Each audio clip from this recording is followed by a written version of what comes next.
যদি ভিডিঅ'টো ভাল লাগে তেতিয়াহ'লে লাইক কৰিব, শ্বেয়াৰ কৰিব আৰু মোক ফ'ল' কৰিবলৈ নাপাহৰিব। নমস্কাৰ। গণতন্ত্ৰৰ প্ৰকৃত শক্তি এজন সচেতন নাগৰিকৰ হাতত থাকে।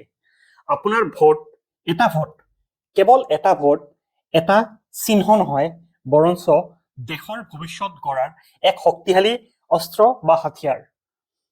সুস্থ গণতন্ত্ৰ আৰু নাগৰিকৰ অধিকাৰ সুৰক্ষিত কৰিবলৈ ভোটদান কৰাটো আমাৰ বা জনতাৰ পৰম কৰ্তব্য।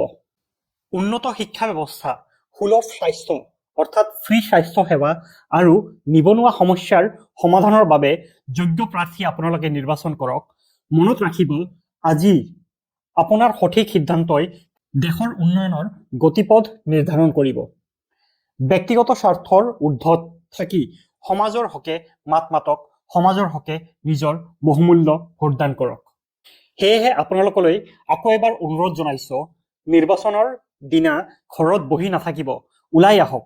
উন্নত আৰু সবল ভাৰত গঢ়াৰ সংকল্পৰে নিজৰ অধিকাৰ, নিজৰ ভোটাধিকাৰ সাব্যস্ত কৰক। আপোনাৰ ভোটাধিকাৰ, আপোনাৰ অধিকাৰ, আপোনাৰেই গৌৰৱ। আহক আমি সকলোৱে মিলি গণতন্ত্ৰৰ এই উৎসৱক সফল কৰি তোলো। জয় হিন্দ, জয় অসম। গণতন্ত্ৰ জিন্দাবাদ। নমস্কাৰ, ধন্যবাদ।